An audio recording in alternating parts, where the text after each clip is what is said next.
ସେଦିନ ମୁଁ ଅଫିସରୁ ଫେରିବା ବାଟରେ ରାସ୍ତା କଡ଼ରେ ପରିବା ଦୋକାନ ଦେଖି ମୋ ଗାଡ଼ିର ବେଗ ଟିକେ ଧୀର ହେଇଗଲା। ମୁଁ ଧୀରେ ଧୀରେ ଯାଉଛି ଆଉ ପରିବା ସବୁକୁ ନିରେଖି ନିରେଖି ଦେଖୁଛି। ହଠାତ୍ ମୋ ନଜରରେ ଜଣେ ମାଉସୀ କିଛି ଜିନିଷ ବିକ୍ରି କରୁଥିବାର ଦେଖିଲି।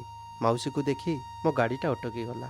ମୋ ମନ ଭିତରେ ଗୋଟେ ଭିନ୍ନ ଧାରଣା ଆସିଲା। ତାଙ୍କର ବର୍ଦ୍ଧିତ ବୟସକୁ ଦୁର୍ବଳ ଶରୀର, ଦେହରେ ଖଣ୍ଡେ ଲୁଗା, ଜରାଜୀର୍ଣ୍ଣ ଅବସ୍ଥା। ବୟସ ତାଙ୍କର 70 ପାଖାପାଖି ହେବ। ତାଙ୍କ ଶୁଖିଲା ମୁହଁ ଦେଖି ମୋତେ ବୁଝିବାକୁ ଡେରି ହେଲାନି ଯେ ମାଉସୀର ଆଜି କିଛି ବିକ୍ରି ହେଇନି। ମୁଁ ମାଉସୀ ପାଖକୁ ଯାଇ ମଜା କରି ପଚାରିଲି, ମାଉସୀ କ'ଣ ବିକ୍ରି କରୁଛ? ମାଉସୀ କହିଲା, ପୁଅରେ ବାଡ଼ି ପିଜୁଳି ଅଛି। ମୁଁ ଖୁସି ମନରେ ପିଜୁଳି ଦେଖିବାକୁ ଲାଗିଲି, କିନ୍ତୁ ମୁଁ ଯାହା ଦେଖିଲି ତାକୁ ମୋ ଭାବନାରେ ମିଶାଇ ପାରିଲିନି। ମୁଁ ଦେଖିଲି ବାଡ଼ି ପିଜୁଳି, ଯେଉଁଟା ଆକାରରେ ଛୋଟ କିନ୍ତୁ ଦେଶୀ ପ୍ରଜାତିର। ମାଉସୀକୁ ପଚାରିଲି, ମାଉସୀ ପିଜୁଳି କେତେ କରି ଦଉଛ?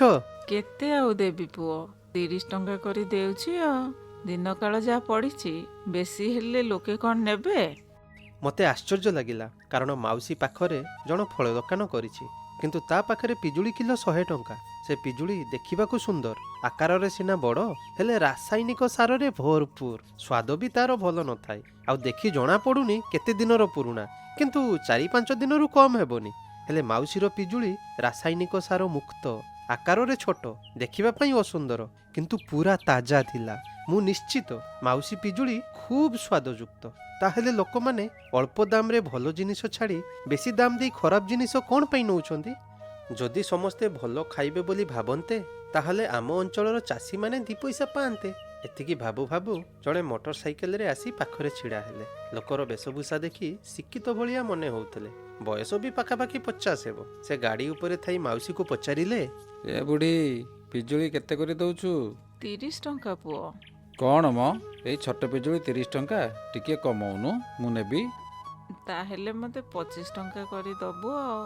ଲୋକଟି ବାଇକ୍ ଛିଡ଼ା କରି ମାଉସୀ ପାଖକୁ ଆସିଲା। ପିଜୁଳି ହାତରେ ଧରୁ ଧରୁ କହିଲା, ପିଜୁଳି ମିଠା ହବ ତ?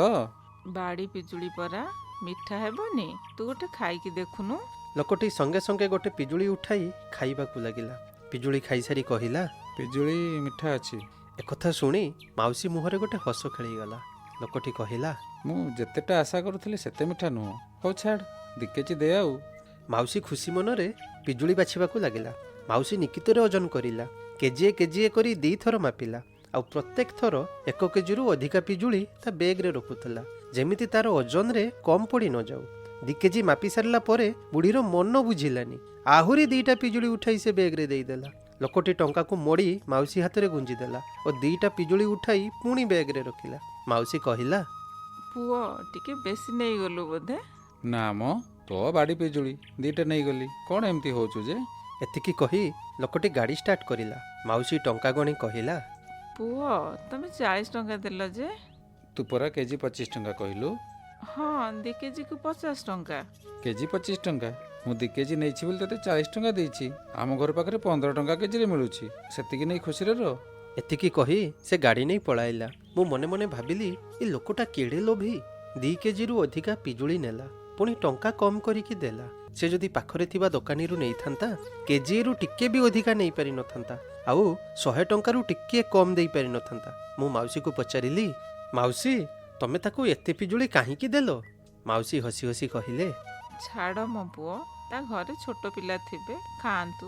ମୋର ତ ବାଡ଼ି ପିଜୁଳି, କ'ଣ ଅସୁବିଧା? ମୁଁ ମନେ ମନେ ଭାବିଲି, ଏମାନେ ନିରୀହ ସରଳ ବୋଲି ଗରିବ ହୋଇ ଅଛନ୍ତି, ଆଉ ଆମେ ନିର୍ଦ୍ଦୟ ବୋଲି ନିଜକୁ ଧନୀ ବୋଲି ଭାବୁଛେ। ଆପଣମାନେ ଭାବନ୍ତୁ ଶ୍ରୋତା ବନ୍ଧୁ, ପ୍ରକୃତରେ ଧନୀ କିଏ? ସେ ଲୋଭୀ ମଣିଷଟା ଯିଏ ନିରୀହ ମଣିଷର ସରଳତାର ସୁଯୋଗ ନିଏ, ନା ଏ ବୁଢ଼ୀ ମାଉସୀ ଯାହା ମନରେ ଛନ୍ଦ କପଟ କିଛି ନାହିଁ, କେବଳ ଦେଇ ଜାଣିଛି ଓ ଭଲ ପାଇ ଶିଖିଛି। ଧନ୍ୟବାଦ ଶ୍ରୋତା ବନ୍ଧୁ। କାହାଣୀ ହୃଦୟ ତରଫରୁ ଆମର ନୂତନ ପ୍ରୟାସ କିଛି ସାଉଁଟା ଅନୁଭୂତି ଭାଗ 1। ଆଜିର ଅନୁଭୂତିଟି କାହାଣୀ ହୃଦୟର ସଦସ୍ୟ ପ୍ରଶାନ୍ତର, ଯାହା ଏକ ସତ୍ୟ ଘଟଣା ଉପରେ ଆଧାରିତ। ଆଜିର ଅଭିନୟରେ ଦେବ ଓ ସୋନାଲି, ମୁଁ ଆପଣଙ୍କର କଥାକାର ସଞ୍ଜୀବ। ଆଜିର ଅନୁଭୂତି ଆପଣଙ୍କୁ କେମିତି ଲାଗିଲା କମେଣ୍ଟ କରି ନିଶ୍ଚିତ ଜଣାଇବେ। ଲାଇକ୍, ସବସ୍କ୍ରାଇବ୍ ଓ ସେୟାର କରିବାକୁ ଜମାରୁ ଭୁଲିବେନି। ହଁ ଶ୍ରୋତା ବନ୍ଧୁ, ଆମର ଗଳ୍ପ ଆପଣ ନିତିଦିନ ଶୁଣନ୍ତୁ। କିଏ ଜାଣେ ଆମର ପରବର୍ତ୍ତୀ ଗଳ୍ପ ଆପଣଙ୍କ ଜୀବନର କୌଣସି କାହାଣୀ ସହିତ ଜଡ଼ିତ ଥାଇପାରେ। ତ ଆଜି ପାଇଁ ବିଦାୟ ଦିଅନ୍ତୁ, ପୁଣି ଦେଖା ହେବ ଆଉ ଗୋଟେ ଅଧ୍ୟାୟରେ। ଧନ୍ୟବାଦ।